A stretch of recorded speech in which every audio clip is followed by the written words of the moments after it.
how many mistakes that are made and what do you learn from mistakes? And sometimes they are life and death, like what I was dealing with yesterday, and Right. sometimes they're not. And what needs to happen is be able to kind of like reflect and look back and say, where did I go wrong in that scenario? What could I have done differently? How do I correct it so it doesn't go forward? Welcome to the Builder Hacks Podcast, your go-to destination for cutting-edge strategies, time-tested systems, and invaluable insights to revolutionize your construction business and elevate your life. Join your hosts, Nate Piper and Keith Meals, seasoned contractors who are not just in the trenches, but are also pioneering the future of the industry through Concord University. In each episode, we dive deep into the minds of the industry's most accomplished building professionals, uncovering their secrets to success and sharing actionable tips to help you thrive. Whether you're a seasoned veteran or just starting out, our goal is to empower you to build a brighter future for yourself and for America. Tune in, level up, and let's build a better tomorrow together. This is the Builder Hacks Podcast. Build your future, building America.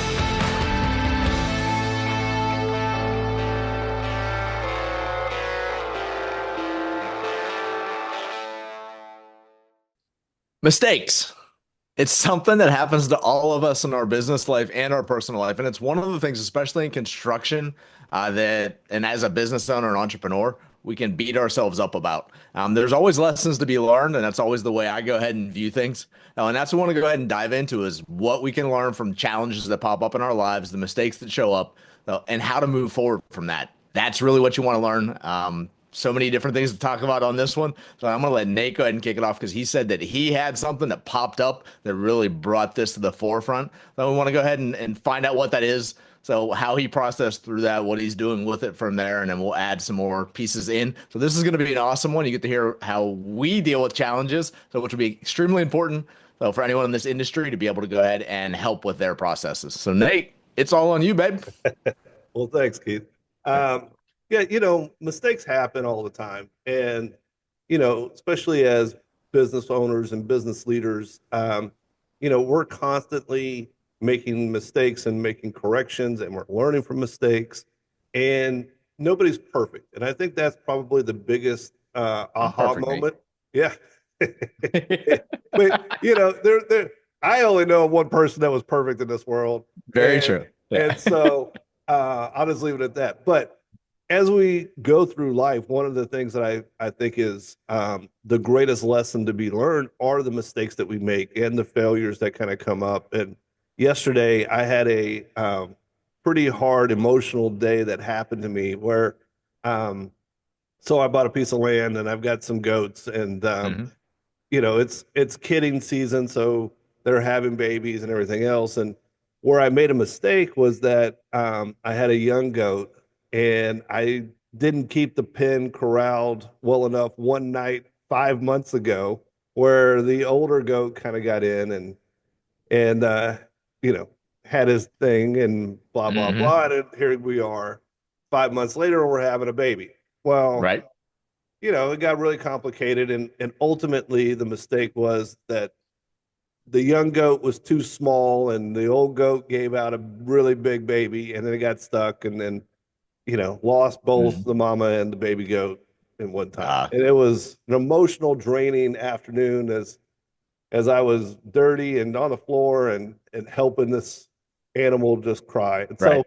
but it made me realize how many mistakes that are made and what do you learn from mistakes? And sometimes they are life and death, like what I was dealing with yesterday, and Right. sometimes they're not. And what needs to happen is be able to kind of like reflect and look back and say, where did I go wrong in that scenario? What could I have done differently? How do I correct it so it doesn't go forward? And then I started right after I got done doing all that yesterday afternoon. I had to go look at a framing job where it was all framed up wrong. And and I'm in the middle of this, and I said, fellas, you gotta have to take it down. And they're like, well, it's gonna take more time. We gotta buy more lumber. I was like, I don't care. You gotta take it Right. down. I said, I just made one mistake because I was being lazy. I'm not about to make another mistake where it was somebody else. And Right. I think these are the things that we walk through on a regular basis where we're making decisions every day with the information that we have.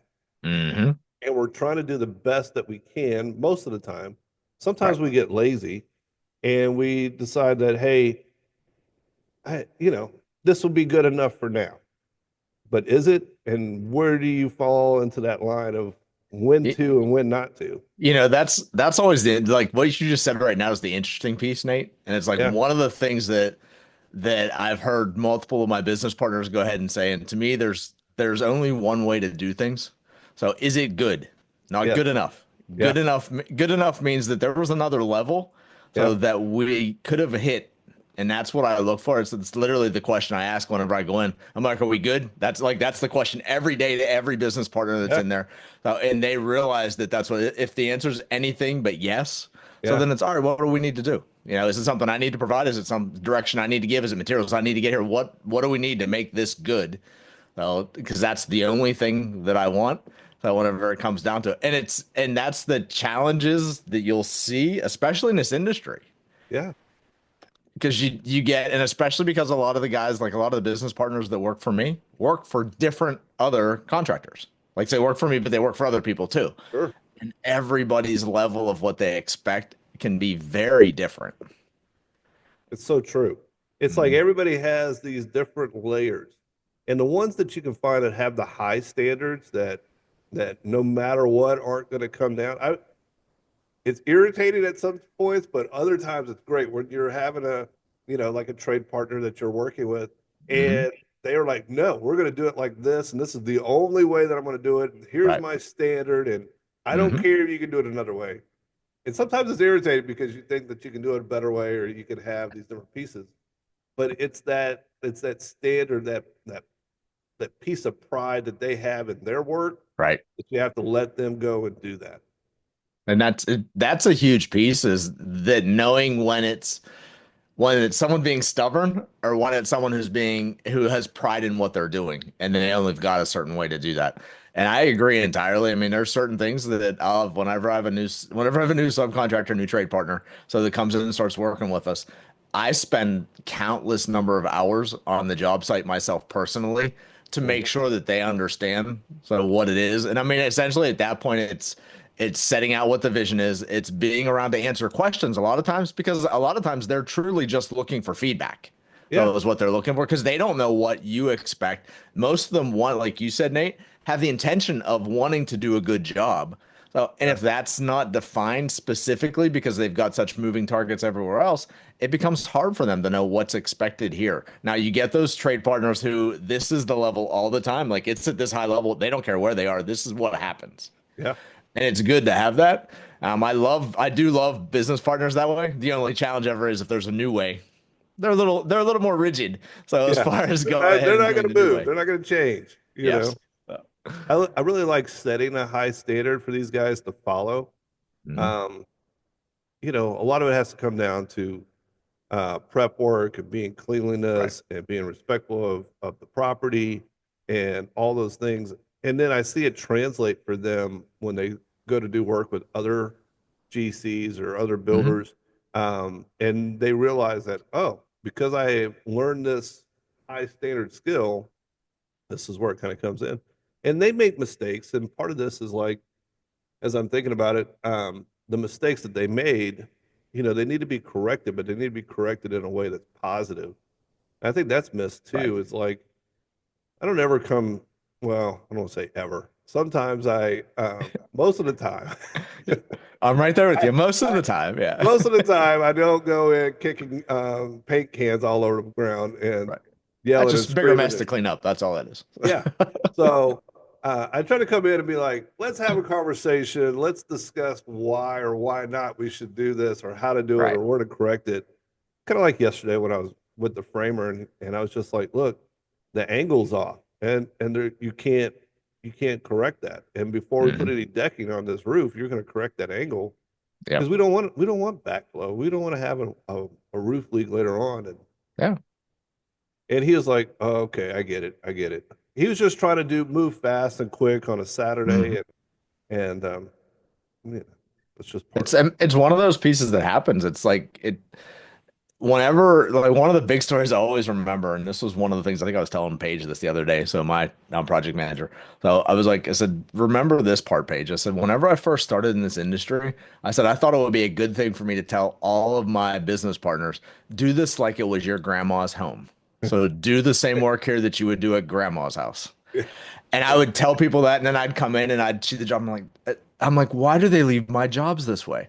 Well, Yeah, one day I had to actually go and meet one of my painting crews. So I had to go drop something off where they were at, where their house was. So when I went there, and it happened, grandma's house happened to be right beside that. And I yeah, met them at grandma's house. And I walked into grandma's house, and it was like, they are doing exactly what I told them. In my mind, whenever I say do it like it's your grandmother's, that means that I go ahead and do it way above and beyond because, yeah, I got to make grandma happy. Grandma's going to be the picky one. So I yeah, don't want any safety challenges. I want her yeah, to just be smiling the whole way through. And yeah, that was my interpretation of that. And so often that's yeah, the case, is that your interpretation of something is not what someone else has in their mind. yeah.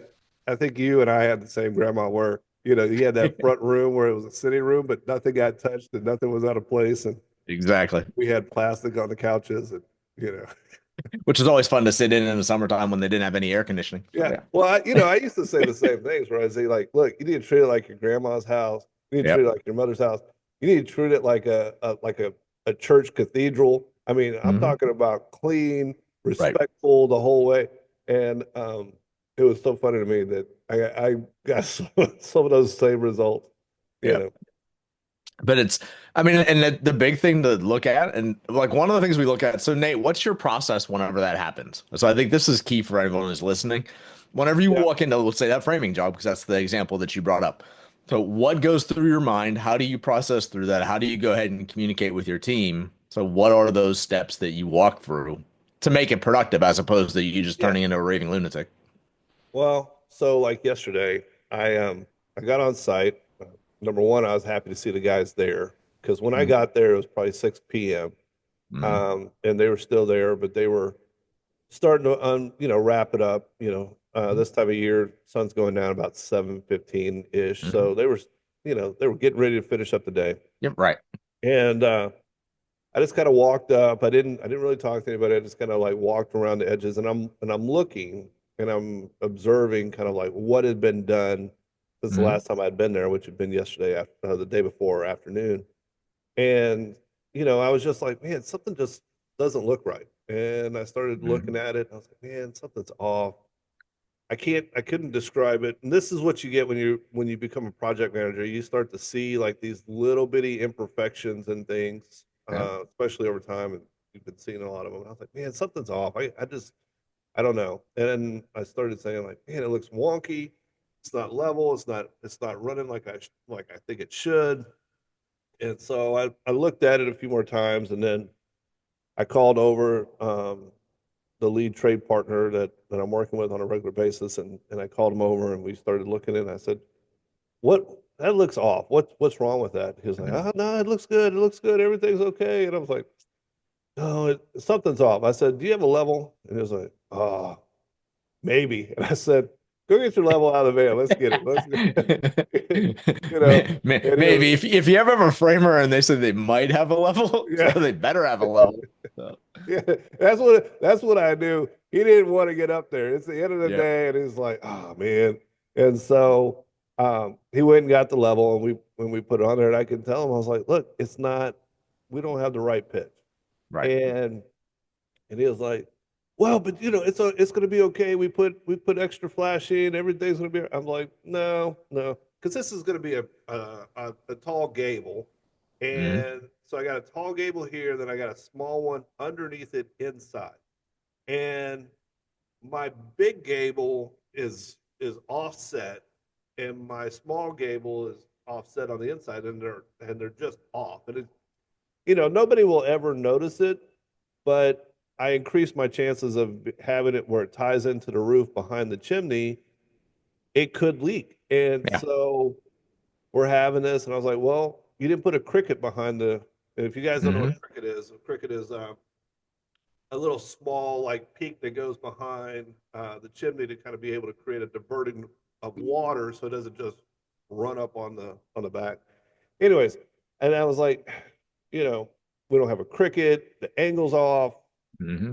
And he's like, well, we don't have the lumber. And I was like, well, we're gonna have to redo it. And so we got to take down that whole middle section and then move our head beam over and then reattach it and build up a cricket behind it. And so, anyways, my process was to kind of like walk through it and Hmm. then to have the conversation with him of like, yes, we need to correct this. Yes, we're going to have to do it and overcome his objections because he's having objections because he's the one that's having to do it. Yeah. And, that conversation isn't an easy one because he spent all day doing Yeah. that thing. All day on Saturday and Friday, from what you're saying, working on Yeah. things. Well, Friday was a different part of the structure, kind of getting it all up and get it prepped so that the truss beams can kind of go up. But now Right. he did that, spent all day long, and he's got to Hmm. pay his crew. And I told him, I said, look, I'm going to pay you for your day, and I'm going to buy the more material, but Hmm. we're going to do this thing right. And I think it came off of like, would it be an okay? Probably it might have worked out, but I was like, I'm not taking any more risks today. I was already done. And I was like, and I said, this isn't flying the smell test for me for the future. Right. And so anyways, and like a good trade partner, he understood my position of like where I was at and what he was Mhm. doing. And it wasn't an argument back and forth. It was a couple of objections to redoing it. And then it was like, okay, we're gonna do it. We'll be back on Monday and we'll take it down and reframe it. And so And that's it. So really what the process was, and this is, I think, is a key for a lot of people because especially in today's construction world, there are so many things going on. There's not enough people. Most of the trade partners are running, but literally running between jobs at times. So, yeah, because they know they've got a list of, hey, I've got outside of being here, and I'll give the example of my plumbers. They were in, or they were supposed to be in one of my homes doing a kitchen and laundry trim out on yeah, Friday. Oh, and we went in there and I noticed that we didn't have one of the drains that we were supposed to have. We had a disposal going in. Disposals come with a stainless steel flange is what they have on them. Well, the sink is more of like a gunmetal type of finish. It's one of the newer finishes. yeah, So from Ravati. And it was gonna be different. And I showed the homeowner and she's like, no, I think Ravati makes one that matches. And I reached out to my people to go ahead and my supplier to go ahead and get that drain sent in. hmm, And whenever I reached out to them, I reached out to my plumber at the same time because they were already on their way. So it's like I called the plumber and I'm like, it's your choice. I said, you can come out and do what you want here. I said, and we'll leave that piece. Or you can go ahead and do your other jobs. I said, because you're going to have to make a second trip. There's no sense of, I mean, to me, it's such a yeah, small project. It's a different thing. If they had three bathrooms, a kitchen, and laundry, all right, then they're yeah, going to have a lot of other work. They're going to have a second day here anyway. So it doesn't matter. They just wouldn't do that while they sure, were here. But I reached out to them and it's like he was thankful because of the fact that I mean, he told me the day before, whenever he told me he was coming out that morning to make sure I got taken care of. He's like, I've got so many projects because I had a warranty call that I needed him to go out on. So, and he's like, I won't be able to get to the warranty call until the beginning of next week. Now, it wasn't a leak or anything like that. It's just something he's got to go out and take care of. And at the same time, that was the pieces. They're so busy that they're running. And what Nate did different so then what a lot of the trade partners will do, and this whenever, especially when you own the company or if you're running the company, like if you're the foreman for whatever company you're working for, you taking that time to stand back and look at things, you'll see things that the guys that are doing it may not see. They look at it and they're like, oh, well, it's acceptable. We don't want acceptable. We want good. yeah, And that's where the difference is. And Nate stood back and looked at it and he's like, something just seems off. So it's just not yeah. quite right. And you only Well, get that whenever you actually pause. Because if you're yeah, just constantly motion and flying, you'll miss those details. And Nate's right. Most likely no one would ever notice it. So, outside of a few people in the industry. But there are certain things like that where, I mean, if you're working with two gables, it's already hard enough to go ahead and make it look right when you're playing with two different gables. So if you get a little bit of a distance where it's off, so between the two, the way they're running the pitch of the gable, the yeah, small one, as opposed to the big one, you might see it depending on what your finish is on the wall. So if you put siding on there, you'll see it. It'll show up on a siding house. So, yeah. but on a stucco home, might not show up. The type of thing. Well, and it was one of those things. It's like it wasn't off by a lot, but just so they had 12-foot lengths, but we needed Hmm. 13. So instead of ordering the 14s and cutting down to 13s, Yep. they just went with the 12s. And tried And to so, force it. yeah, Yeah. and forced it to kind of to Hmm. blend. And that's the kind of stuff that you have to watch, right? It's Right. like, and it probably would have been fine. It just, but for us to be able to put a stamp on it, I was like, we can't do this, right? Like we're Right. going to do it the right way. And it's not that he was doing it wrong. When I say we were going to do it the right way, it's not that he was doing Hmm. it wrong. We just want to make sure that we're not going to have any other issues kind of come up, no Right. potential for issues. And And so, that, yeah, and the way that you want about that and the way that because it's always involving them in that process of having them go ahead and go over it with you yeah, is huge because whenever you have them do that, it'll become apparent to them. And it's the same thing. They had a chance to slow down now and actually double check their stuff. And it's like, all right, it yeah, might be a little bit off. And yeah, it sounded like he was like, it's okay. yeah, Well, you like you said, Nate, it is okay, but it's not good. yeah, And that's the piece to go back to. And then, and then come up with, hey, here's the solution because, a lot of the guys, even if they notice they're doing something incorrectly and they caught the mistake, yeah, that next challenge pops into their head. Oh crap, we're gonna have to waste all this material then and have to go ahead and redo this. And outside of the material, it's the labor hours that go yeah, into this. And how can we go ahead and do that? So it's all of those things that start essentially snowballing, cascading down on themselves that they're all thinking about. And when like there's so many times where I've done things where we've ripped apart stuff and put it back together, and that comes, I mean, it literally comes out of my profit, not out of my pocket, yeah, is where it comes from.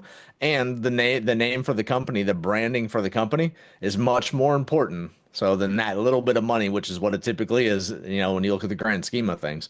yeah, And that's the thing that I look to go ahead and have all of them grab hold of too. If you spot a problem and you're part way through whatever you're doing, I would rather have you call and say, "Hey, we didn't see this, we got into it, we figured out there's an issue, so we want to go ahead and fix the issue. So we're peeling stuff back off." Am I going to be happy? Of course, I'm not going to be happy. I mean, I would have liked to yeah, have spotted it ahead of time, and at the same time, so it's still going to get us the result that we want. And sometimes we've got to take those 2 steps back to take the 3 steps forward, so to get where yeah. we want to go. Well, and part of this too is that um, I've got another phone call I got to make on Monday. Hmm. So the architect, part of the argument that happened after we started diving in and having the Hmm. conversation, I guess argument's not a good word. The discussion that we were having was Hmm. that he was following the plans, and the plans called for 12 foot. Right. And so on Monday, I've got to call the architect and be like, you called for 12 foot, but we really need 13. Right. So how did you get 12 off of 13 with your CAD program and, put it up like this? So, anyways, that's another conversation that I got to have on Monday. I, But, I already know the architect's answer to Nate's question there. oh, I He's do going to too. say, "Did you see verified by contractor on the Yeah, pitch of the roof and all that?" Because that's where he's going to kick back. Because those I are know. the But, hold harmlesses that they throw on their blueprints to go ahead and shift oh, I know. responsibility. So, They're gonna dodge it everywhere. But I yeah. want to call it just for my own personal satisfaction of letting them know you ain't perfect, dude. Right. This should have been done better. Yeah. Because if I don't, here's where I'm starting to learn as a better business leader.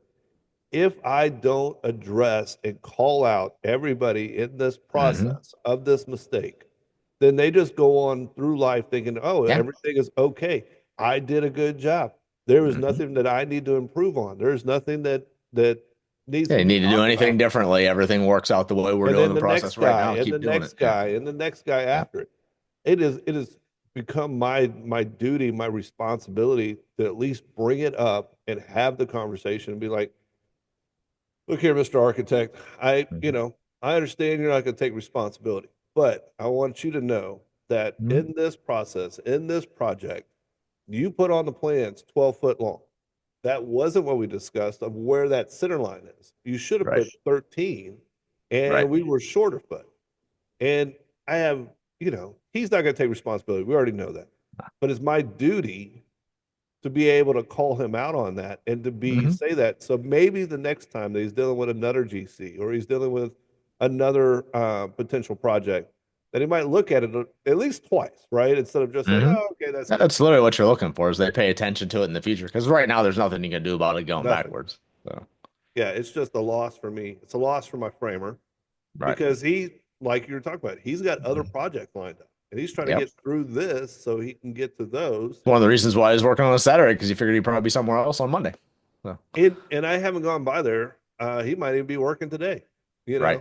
know, and so just to make up for lost time. Yeah. So And they will. I mean, our guys will do the same thing if they have to. Like typically our guys don't work on Saturdays. I always give them Mhm. the option if they want to, but it always has to. If I've got a homeowner living in a house, it's got to be approved by the homeowner on the renovation Yeah. side of things. Oh, and that's why I always tell my homeowners Monday through Friday, 7 to 6 is work hours. If they're doing anything different, they'll ask me, and then I'll ask you, and you'll let me know whether that's okay. Most of my homeowners are perfectly fine with people working because they want the project done as fast as possible. And in those situations, it still does come down to like with architects and engineers. I'm surprised he actually called out a length on the rafter. So that's the part I was like, I'm like, whoa, my guys don't call it out, and it's Yeah. probably that reason. They'll go ahead Yeah. and put the pitch on it. I'll get a horizontal dimension, but I will Yeah. not get that diagonal dimension at all. They leave Yeah. that totally on us, is what they do. So Yeah. He was on it. yeah. So, And I understand, and I understand the frustration, and the framers know in this case too, though, is that even if the architect goes ahead and calls this out, they know that the architects and the engineers aren't going to hit their stuff right all the time. It happens. I mean, we always joke about that whenever they go ahead and put dimensions on the plan. So, because every dimension that they put is supposedly a finished dimension, but then they don't go ahead and account for the fact that you need two extra inches for a door size opening. yeah. So, window openings a lot less than that, have to be tighter, but still, I mean, there's trim on the windows that have to be factored in. I mean, all these Yeah. little things that don't get factored in blueprints that we make field adjustments on because that's what has to happen to get Yeah. everything to work out. And the framers know that. Well, and it's again, he did what was on the print. So, and Yeah. they figured, all right, well, if that's what they want, that's what I'll go ahead and give them. And Yeah. it's hard to fault them, but at the same time, you look at it, it's like, we've got to use a little common sense. If we know we got That's two it. gables going together and it's not quite working out, we need to ask at least a couple questions before Yeah. we get too far into this. I know. Well, what about you, Keys? What kind of mistakes have you experienced in your career? We're actually dealing with one right now in a home that we have it's one of the older areas of Orlando. So the home was done plastered walls. And whenever we went in, we made a couple of openings bigger. So because they wanted more space width-wise. So going into the openings, things like that. And then whenever we go back, we have a lack of plasterers in the state of Florida, which means that you've got your drywall guys out there doing it, and they put drywall back in is what they do on the new stuff. And Yeah. then they go ahead and blend the two together is what they do. Well, we ended up with a challenge where they went ahead and did that. We went ahead and painted. So, and then the homeowner, they moved back into the home when we were all finished. So put up things with command hooks is what they were using to hang Yeah. things. And then she likes to redecorate consistently. So she went to take the command hook down when she was going to redecorate, and the paint pulled right off the wall. And that's one of those things where it's like, all right, Yeah. well, is it just in one spot? Well, she wanted to pull the command hook down another spot, and it did the same exact thing. Then she just happened to notice that she had a set of drapes that still had some new drapes. So they had some adhesive behind the drape where the sticker was on the drapes before, and it just happened to get attached or it happened to be pushed up against the wall. So whenever she went ahead and moved that, it pulled the paint off the wall. And these are in three different rooms, is what it comes down Wow. to. So she reaches out, and I'm like, all right, we went ahead and pulled out the painting manufacturer. So they Uh-huh. came out with their reps and the painter. So all came out to look at it. And it's yeah, this is where when you're the owner of the company, you've got to become the arbiter of what's the truth and Yeah. not just what's in the best interest of the person who's standing in front of you. Yeah. So is what it comes down to. And whenever they came out, the first thing they did, I love it whenever I've had the painting manufacturers out before for the reps from the company. So, but they came out, they always come out with a little black cloth. And the first thing they do is they rub the spot where that paint had come off the wall. And then they turn over and it's like, oh, it's chalky. Well, guys, I'll tell you right now, when you drywall and you blow texture on a wall, guess what? The shit's chalky until it's been painted and then it's not chalky anymore. But if the paint Yeah. doesn't bond to the drywall, which it didn't because my texture was still on the wall. So, because they're at first, of course, going, well, it's got to be the drywall is what it's got to be. Yeah. If the drywall didn't come off, the drywall actually bonded to what was there. So this is a paint issue, is what Yeah. it comes down to. Yeah. So they attempted, they're like, well, we don't know what to go ahead and tell you with it being plaster. We're like, our suggestion would be one of two things. Either you go ahead and put locks on, so which I'm giving away the brand now. So whenever I Yeah. say that, no, but they're like, you go ahead and use one of our primers. It's an exterior primer for cement finishes for stucco. So, and they don't use that on the inside of the house. And I'm like, well, I said, they're like, we don't know Yeah. how that's going to work. So with plaster walls. So, and we don't know how it's going to adhere to drywall at all either. I mean, although we've used it before as primer, when they prime outside and we have drywall ceilings, they hit it with that same product and it doesn't matter. Yeah. So that does work. But they're like, we don't know how it's going to work on plaster walls. So they're like, or the other option would be go ahead and get a commercial epoxy based product that you can go ahead and put on the walls so that then it won't come off for sure. Well, everyone goes, oh, all right, well, perfect. The epoxy based product. What you don't realize is an epoxy based product means heavy fumes. It's basically a commercial. Yeah. Those are commercial products typically is what they are. Yeah. And You're gonna have most to homeowners move them out do for a not want that week or kind of odor. two. What's that? You'll have to move them out for a week or two just At because of the least, and fumes. that's if it dissipates well enough, because we're gonna have to redo the whole everything that we touched in the house paint wise. So and I talked to the painters. I'm like, I can't do that. I said that my homeowners I know are already sensitive to paint smells. So Yeah. they told me that before we even started the project. I said, there's no way we can go ahead and do this. I said, we need to have another option. I said, right now it seems like the paint isn't adhering to that. I said, all I can say is we need to have a different primer put on there. I said, we need to go to a different manufacturer's primer, which I've got one that we go ahead and use in that case. And I'm like, what we're going to do then is we need to peel the paint off the wall. And if you've ever had to do that, it is a very tedious process to say the least. Because it doesn't come it doesn't come off in one big sheet. If it was like Oh it's just yeah. like peeling a sunburn. Think of peeling a sunburn. So Yeah. it's like every once in a while you get the big piece to come off, but the majority of the time it's these little tiny pieces. So it's just like that constant. Yeah. And they had to go in and we started in one room. We had them go ahead and peel off all the paint. Is there any So way to like spray it and get it wet to be able to like it wasn't doing blow it in anything. storm? So Yeah. literally, they were in there with scrapers and actually an air hose. So if they could blow up behind it, it would kind Yeah. of create lift Bubble it it off of up. there a little bit. Yeah. And they'd be able Wow. to pull some bigger pieces off. Well, then after that was done, of course, well, I had them go ahead and prime the walls. So then I had the drywall guy come in because we had fixes that we needed to do then. I'm like, all right, well, we're going to go ahead and prime everything to the wall. We're not going to have to worry about it then. He'll do his drywall fixes on top of that primer, so which means his stuff should stick relatively well then. And Yeah. then we'll go ahead and prime it again, and then we'll paint everything. So we did the one room, and it took a week to do one room Yeah. whenever we were doing it. Again, just long, tedious process. And so after they went ahead and did that, multiple weeks, no challenges at all. She'd hung things back up. She waited a full week, which is what I told them to let everything dry out and cure out. So, which is longer than what the manufacturer says, but we were going above and beyond. And she put pictures up, and then we thought we were good to go, and we were literally making plans to do the rest of the home. And then she reached out and she said, I hung a picture up on the command hook. So she said, and the weight of the picture started pulling the paint off of the wall again. It hadn't ripped it off, but you could see, how you get the gap. So where the paint's peeled off. So it's coming off the wall. All you have to do is grab the command hook and I would have ripped it right off. So that's what it comes down to. So she got very frustrated.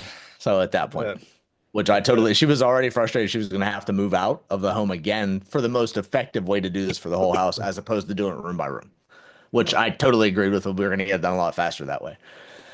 And she reached out and she said, totally frustrated with the process, totally frustrated with my painter. Told them that, hey, this is the thing that hurts. And this is the brand part that I want everyone to realize. There's challenges that'll happen that in projects, homeowners will go ahead and grab onto and they become the end of the world. And this is a big piece. There's no question about it. But the homeowner told me, she said, I will never refer your company as long as you're using this painter. Yeah. So is what she told me. And I'm like, I got it. So here's one of the big things. I know other contractors that would have said, I'll fire the other painter because these people are probably going to be building a custom home within the next couple years on a house or on a lot that they built or they bought on a lake. Yeah. So, I was talking to them about doing all of that.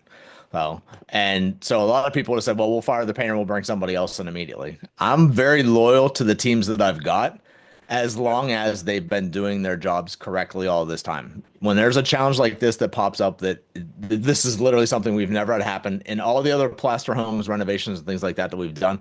Never happened anything like this. So that was what I told them. I'm like, other than that, I don't know what to tell you. So it just is what we're dealing with. So we're making this up as we go. So figuring out, trying to fix it.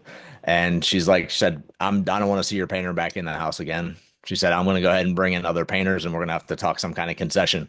So for the final draw, which they haven't paid yet because I haven't invoiced them yet because we had this outstanding. So as far as that part goes, we're going to see how it goes. But those are it's, when you look at it, it's like, all right, was there a mistake made in the process? And when we did, like I revised that process right after that happened because I've got a couple other houses where we've got plaster walls that we're working with. And I had them before the drywall guys went in. I had them go in and prime. Drywall guys did their work. So, and we've painted down there using the same brand of paint. Now, they haven't put any command hooks on the wall, so I don't know whether they actually will stick or not any differently or not. But at this point right now, so those are the types of things you analyze the process as much as you can. So, and figure out, is there anything you can do differently? Was it a one-off thing? Was it a product thing? Maybe we had bad product, Yeah. or is it truthfully the process didn't work, or we need to be doing something, like in that case, we need to be doing something entirely different than what we have been. And unfortunately, some of these cases you just don't know. And Yeah. like in this case, we thought we figured something out, and then we ended up finding out that it still didn't work out the way we had planned on it working out. And you got to feel your way through it. So this is for me, this will be a 5-figure challenge that's coming straight out of my pocket on this project. So there's no ifs, ands, or buts about it. So because I anticipate what they're going to be asking for as far as the compensation or the recompense on this. Oh, and unfortunately it's going to cost me a lot of money, but it doesn't mean that I'm firing that painter. Now it did Yeah. mean that we're changing the paint brand that we're using. Because I've been getting some feedback from multiple other of my subcontractors that said they've been having those challenges with that same brand of paint, and they don't Yeah. recommend using it anymore. It used to be a really good paint, and I'm taking that under advisement. That's why we're changing over to different paint. Now, here's the way I look at that piece. If I change the paint and we have the same issue going on, so with the same painter in the house, then it's one of two things, and everyone immediately would go, "Oh, you got to get rid of the painter then because they're not doing something right." Maybe, or you've also got to look at the other thing that affects them, the drywall guys. Yeah. Is there something going on with the texture that those guys are spraying or what the product that they're Putting using into it. that is causing the paint to react and not hold?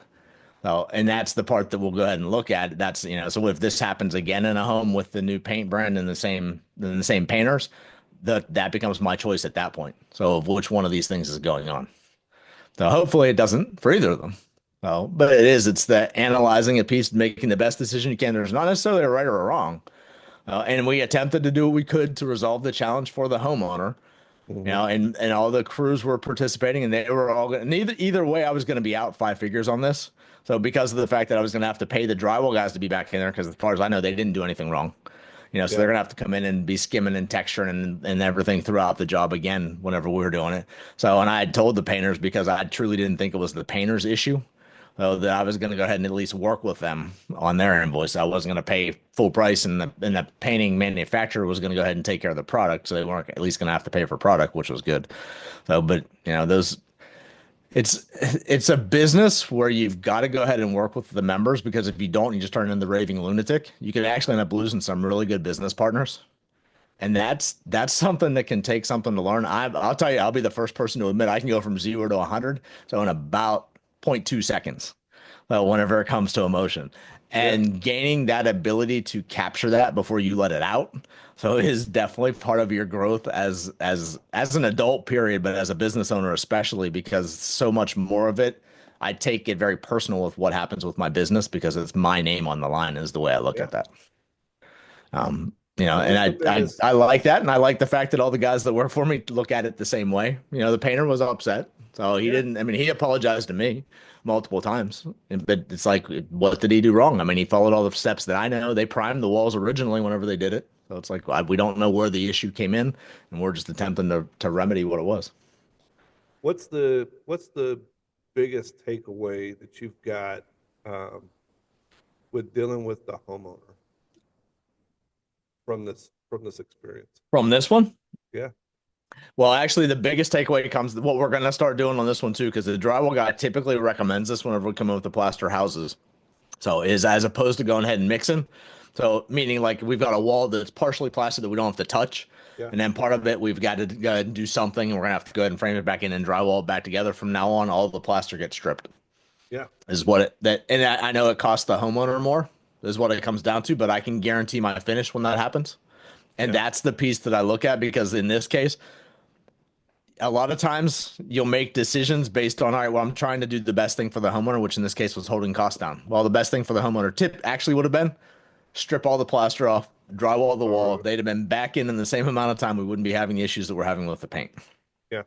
And it's the things that you learn, is that sometimes when you're attempting to be kind to one person, so you actually it can be more detrimental. It can be more of a pain in their butt.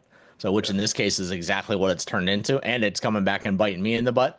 So, in multiple different levels. Yeah. I've had a few of these homeowners that get upset with the trades, and I've got, well, I've had this happen quite a few times where they just don't like somebody. Right. And it's not that they do a bad job, or it's just people being people and they just don't Hmm. gel with somebody. Exactly. And I had a guy, he didn't do anything wrong. He did what he was supposed to do. Hmm. And this homeowner, she just didn't like him for whatever reason. and she blamed the entire project, everything, even the things that had nothing to do with him. It was his fault. It was his fault. And when it all came down to the very end, she was like, I just can't recommend you because of him. And I was like, Hmm. he didn't do anything outrageous. He didn't do anything. He made Right. one small mistake very, very early on, like, and it was corrective immediately, and we got past it. But for whatever reason, she couldn't get past it. Yep. And for me, I just started coming into a point of like, okay, when we have these type of customers, and we're in that process because you're going to get the same customers over and over and Right. over and over again, right? And a lot of it has to do with how to handle them and how to spot them early. Hmm. And when I see that customer, I started going, okay, I need to bring you back to the center really quick. We need to have a coming to Jesus Right. meeting where we're in this conversation together, and let's get it out and get it over with. I don't Right. care how pissed off you are at this guy. Sometimes I'll bring him in and be like, okay, you've got 30 seconds, yell at him all you want to. And then I tell him like, okay, you can leave now. And then I'm like, Right. do you feel better? And Right. most of the time they do. Most of the time they realize that they're being irrational, but Hmm. um, sometimes not. And but you got to bring it to a head early, or they're just going to drag it throughout the entire process. Yeah. I mean, like in this case, that's the one homeowner told me, like, the painter never apologized to us. I'm like, I said, there's a reason behind that. I said, my trades aren't allowed to have those conversations with my homeowners. Yeah, I said, he has apologized multiple times to me. I said, and I yeah, apologize for not letting you know that he apologized. I said, that's entirely on me. yeah, I said, that's not on them at all. yeah, And that is, again, that's being the leader. Now, yeah, and there's times where I've said that where my guys haven't said anything or haven't cared one way or the other. In this case, my painter did. I mean, he was apologetic the times yeah, they came over there like crazy that we had to go ahead and deal with this. At the same time, though, I mean, it's like I'm not going to go run into the homeowners and running about that. It's like, as the leader, I take it either way. So, because yeah. no matter what happens, it's all me. So That's that's the it. way I look at every job. Even if I didn't touch it, in most cases, I don't touch whatever's going on out there. It's still my responsibility because I'm the people to put those people on the job. Yeah, Yeah, and that's it with homeowners. It you look at it this way, you deal with people and across the world. So you've got a mix of people. Some people are easy to deal with, some people are more challenging to deal with. There's no question about it. And you're going to get a mix of that with what you've got going on. Setting expectations, which I think is kind of what you're talking about with that, Nate. So is you go ahead and bring everybody back to center. So here's what the expectation is. This is what's going to happen. This is how we're going to keep moving forward with this you know yeah, and that's one of the things, like, most of the guys that work for me and they don't do very much retail because of the fact that they don't want to go ahead and have those personal one-on-one interactions with homeowners. They prefer to deal with someone who's in the industry that goes ahead and takes care of things, and I know yeah, that with my teams, which means that I'm happy to be that person that's up on the front line like that. And it's actually an area that I typically excel at, just something that I've been really good at and developed skills for. And that's something that a lot of them haven't, and yeah, we play those roles well. They're the expert in their industry. I want you to come in and do whatever that is that you do, though, and I'll take care of the other pieces. I'm the translator between homeowners and trades, so I'm also the person that's going to have to take care of the challenges when they pop up. yeah. I mean, that's the biggest key to it is that those things are, like my responsibility, like your responsibility, like the leader's Yep. responsibility. Um, and that's the attitude that they should have going into it. And there shouldn't be any different in that at all. Right. So, Yeah, it's always, I will say this, the biggest thing that I've learned over across multiple jobs and throughout the industry, is we've always got a saying in this industry that no good deed goes unpunished. oh yeah, oh yeah, And there's a reason behind that, because literally every time that I've attempted to cut somebody a break, so it has come back and bit me in the butt. So that's every time. something that I've learned now, that I don't go ahead and do that. Is that, and actually what it does for me is it's congruence now too, because now it's, hey, this is the way that the process is set up. This is what we do consistently across the board. And there isn't any, I'm never going to have to hear, not that I ever have, but I'm never going to have to hear, well, so and so, I hear you did this for so and so. So why Yeah, didn't you do that for me? I yeah, don't ever want to hear that. And it's like, yeah, I've given breaks at times when people were in challenges, like they had a contractor that was a bad contractor, and then they came in and I'd feel bad for them. And I'm like, well, I'm going to go ahead and help them out. And anymore, they pay the same as if they would have come to me from the beginning. So it yeah, was what it comes down to. And I don't factor any of those pieces in there, because of the fact that when you do that, invariably something will happen. Yeah. Oh, I I go I go ahead and I roll it into my business plan. right. And and you know, I say that line a lot to my team. I'm like, no good deed goes unpunished.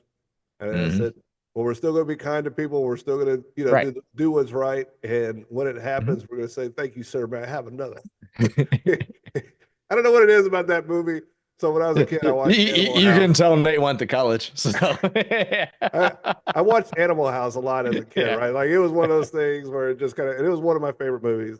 And Kevin Bacon was young and he was in that, I guess, Yep. what was it, ROTC, and Yep. they would give him the paddle, you know, and just, Uh-huh. and every time they would go, thank you, sir, may I have another? And I don't Yep. know why that thing stuck in my brain, but it did. And so what now it's kind of like a joke with our team. It's like when we know that we've done the right thing, no matter Right. what, helped out somebody, and we know that we're getting punished for doing that. It's like, okay, thank you, sir. May I have another? It's just our tagline, you know. So Yep. it's funny. And it's those pieces that you're always going to have that. And you do, as a business owner, you realize that there's times, one of the biggest lessons I learned from one of my mentors earlier, you've got two choices in life. So you can be right or you can be happy. You Yeah, can be right or you can be wealthy. yeah, So it's your choice what you want. In this world, there are an awful lot of people who fight because they feel they have to be right with everything. yeah, I'm not worried about it either way. yeah, I look at the results on the back end of it. If I can get the happy consistently, I'm winning. And yeah. that's That's just the it. way I'll give up my what we talk about in personal development side of things is I give up my right to be right. So Yeah, is what it is. It's just not important to me. You know, whenever I have homeowners that are pushing back about things and telling me how I should be doing things and stuff like that, I'm like, I appreciate your feedback. I said I love to get these kinds of things because there are times where we go ahead and adjust our processes. So yeah, I appreciate you going ahead and letting me know what you're thinking. And we're looking to go ahead and do X, Y, Z to go ahead and change what's going on right now in your project. You know, and that's it. But it's always yeah, about the result. I don't have to say, I don't have to fight back. And it's like I had actually a job where the roofer went out to a house. This is not, again, like Nate and I can tell stories for decades probably. So as far as time goes, but I had a roofer that went out to a house. So we had gone ahead. It was a flat roof, a relatively flat roof. We'll call it flat because everything pawns on the darn thing anyways, even if it's supposed to have a slight pitch on it. They'd gone ahead and we had run an exhaust vent for a bathroom up through the roof. They'd gone ahead and put a patch up on the roof whenever they put it on. So like you yeah, would, since there wasn't one up there before. Well, there was another vent that was very close to it that wasn't installed by us. It was installed by somebody else. Well, the other company that put down the patch, when they put down the patch, they didn't use the right material for that type of roofing. So it didn't leak right away. It yeah, didn't leak, unfortunately, until after we had put our patch up there, and our patch had been up there for over 6 months, and then all of a sudden they're getting a leak on in that it's showing where the exhaust vent is. yeah, So if it's showing where the exhaust vent is, obviously everyone thinks, oh well, it's got to be your exhaust vent. I went up on the roof. Homeowner went up on the roof. I'm like, there is nothing. Like I'm checking all around. There's not even a crack in the tar. So on the yeah, patches that we put up there. So and I'm like, I said I don't say anything. I'll have the roofer come over and take a look at it. I said, obviously you're getting something in there, and I don't know where it's coming from. And I yeah, didn't even pay attention to the other patch that was there just because it wasn't ours. yeah, Roofer came over, sent me a picture. He's like, he stepped on it and it squished. So yeah, water squished out when he stepped on the other patch. Obviously, the water got underneath. So very easy. I explained that to the homeowner. Oh, the homeowner listened to it, didn't say anything. 3 days later, it was a Friday on a Monday. So I get information back, and he's like, it's still leaking. So you didn't fix it. Oh, I think you're responsible for this. You shouldn't have put the other one so close to it. Why didn't you take responsibility for that? And it's like, and he literally, there's, like I said, there's times where I get frustrated too. This was one of those times yeah, I was 0 to 100 because I knew this had nothing to do with us yeah, in any way, shape, or form. And he's like, you should have gone. And I'm like, all right, when they're in, and you should have, and they start running down that route, this is the key. If you start hearing that, they're emotional. They're not yeah. logical anymore. They're not So is what logical. it comes down to, which means that they're not going to listen to anything you have to say. Yeah, You're going to waste your breath, and all you're going to do is possibly make that relationship more challenged or totally kick it over the cliff. yeah, So I said, we'll be out. We'll take care of it. We're going to put one big patch down over top of everything. Well, my yeah, roofer happened to be on another house doing something else that day. And I showed up and I'm like, he heard a couple expletives, but they weren't directed at him. So yeah, like, get up on that MF roof. So yeah, I said, it's flat. And he's like, the water ponds. I'm like, yep. I said, you're going to make sure that those patches are pitched. I said, yeah, so there's nothing sitting around our vents at all and the other vent. I said, put one big patch up there. So he went back down to do the work. So, and he texts me, he's like, and he pulls up the patch. He's like, all the metal down below this is all rusted. I'm like, I said, weird. And that's literally what I told him. I said, I understand. He's like, I knocked on the door to be able to show the homeowner. I'm like, that is not going to happen. I said, because of the fact that he doesn't care. I Yeah. said, we're not winning this. All you're Yeah. going to do is rub salt in the wound right now. That is not going to work out for either of us. I said, just do the patch. I said, we both know what the challenge was. I said, now we're just taking care of the homeowner. And that's Yeah. what we did. Yeah. That's all you can do. There's Yeah. no argument when they get No, emotional. When homeowners get no. emotional, there is no argument. Yeah. I On Friday I had another one. This isn't one of my mistakes. This is a plumber's mistake, but I'll fill you in on this story. Mm.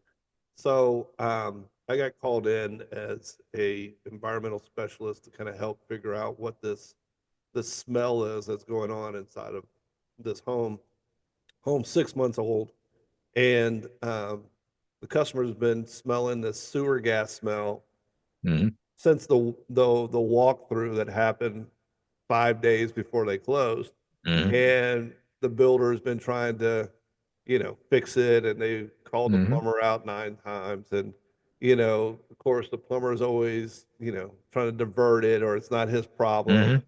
This guy's been living it, and he's just getting to a point where he's on level 10. He's like, Right. and I walk in and I'm like, look, I've never been here. Just walk me through the scenario. And of course, the Right. plumber's, huffing and puffing, and the builder's there. Right. And, and I'm like, and I told the plumber, I was like, can you let the homeowner tell me what his experience Right. is? And so, and he walked all through, and he's like, it's because the P trap is evaporating. He needs to be, going through the house in every room, and running the water in all the sinks. And, and I'm like, what do you mean the water's evaporating every week, like in the P Right. trap? Like, and, Right. and that's how the sewer gas is getting in the That, house. that takes Like, months to happen, not weeks. yeah, I was like, that doesn't even make sense. And then the guy was Right. like, I've got another house in Vegas, and I leave it for months and I don't come back in the smell. And I Right. was like, and he said, so you mean to tell me that I'm supposed to go in every room of every bathroom and turn on the water and run it for 5 minutes and Right. flush all the toilets and run the sink and the shower and everything? And he was like, it's just me and my mom here, right? Like, so what are Right. and the plumber was like, yeah, that's what you're supposed to do. And I was like, no, that has nothing to do No. with it. Anyways, I started going through and I was like, well, let's check for other places. We got to see where the smell's coming in before it hits the P trap. No, it's Hmm. not. I've already, and I was like, what are you doing? And anyways, well, long story short, I asked to code open a section in the back of the island, and there it is. The main drain line for the entire house has got a broken knuckle at the fitting, and it's there. And I showed the plumber. He's like, "Oh, that was never there." And I was like, "You're telling me that the island didn't shift, the ground didn't Right. shift. What, like, it Right. couldn't be this, but yet it is." And Right. he stormed out of the house and wouldn't fix it. And I was like, "Are you serious? Like, this is a mistake that you guys made that caused this person six Right. months of trauma, and Right. we find it. That's a mistake that probably should have been corrected.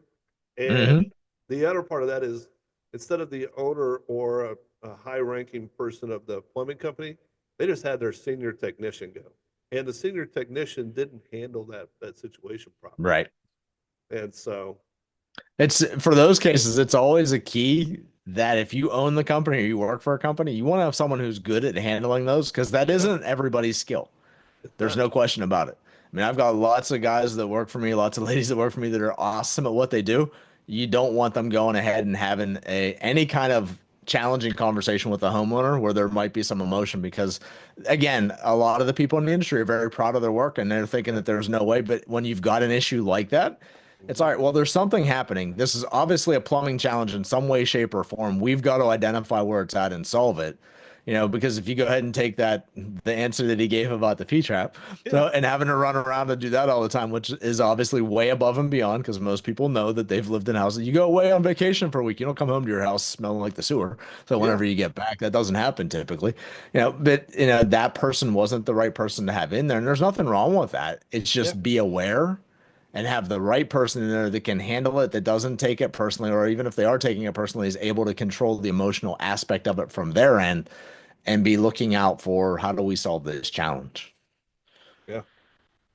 But it's one of those pieces that, and there's mistakes that happen all the time, and it really matters for all of us. So whether this is your personal life, like Nate with the farm, so Yeah. whether this is the business life, so for what we've been talking with some of our construction challenges that we've experienced, those all of those types of things come down to a process and how you handle it, and your emotional intelligence is what it boils down to. You usually get better at that. So Yeah. with a little more age and wisdom. So and a little more experience, so you just realize that it's just something. No matter how good of a job you do, there's always going to be things that happen, and there's always going to be people who have different emotions, and they're going through different things at that time, and you may not know half the things that are happening in their life, and you may be getting emotion from something else that's being dumped onto you, and sometimes you just got to be okay with that and be able to work through it. Realize that it's one of the big things in life that I always look at. There's only a handful of people that if they're mad at me is truly going to affect me for any length of time. And I love all my homeowners, so I love doing work for them. We do the best results or give them the best results that we possibly can. There's none of them that are going to go ahead and affect me to that point so that I'm going to lose sleep on it. So it is a business side of things. Again, it's my mom, it's my wife, it's my daughter. So those are the people that are the big people for me. Other than that, everybody else may have a great relationship. I'm not losing sleep if they happen to get upset at me, and that's just the way that goes. Realize what's important, and I always look at it this way too. They always tell that story. So, whenever you're working in life or whenever you're living your life, so realize that whenever you die, so even the people who are closest to you, so will start to go ahead and remember you less and less. Is the person that's in front of you right now going to be upset the day you die? If they're not going to be upset the day you die, don't be upset about whatever you're working with them on at that point because it really is not a big thing. So in 30 years, is it going to matter? No, Yeah. not in most cases. Well, that's a great advice. I think that's really good and strong. All right. You got to hear some of the fun stuff from Nate and I. So if you've got any challenges that you guys have run into or run up against or questions that you may have had happen and would like to go ahead and get some feedback, toss it in the comments for sure. We would love to hear those. We'd love to do a session based off of those challenges that came up in other people's lives. Nate and I can, like I said, we could talk challenges for a long time. We could do multiple podcasts on challenges, I'm sure, for things that have happened to us over our business lives and regular lives. And realize it is all just a process. All of this marries together, and realize that as you grow on the business side of things and on your personal side of things, they affect each other and you usually get stronger in the other one. So it's a muscle. The more you work with it, the easier it becomes. So, and gaining that perspective of being able to step back and not be caught in it is one of the best things that you can possibly do. Make sure to share this with anybody so that would get value from this. Anybody who's in the construction industry and likes hearing about the challenges, because we all kind of commiserate whenever we hear the other person's challenge, go ahead and share that with friends that are in the industry. So that's one of the best things you can do for us. We look forward to talking to you or hearing from you on the next podcast. See you soon.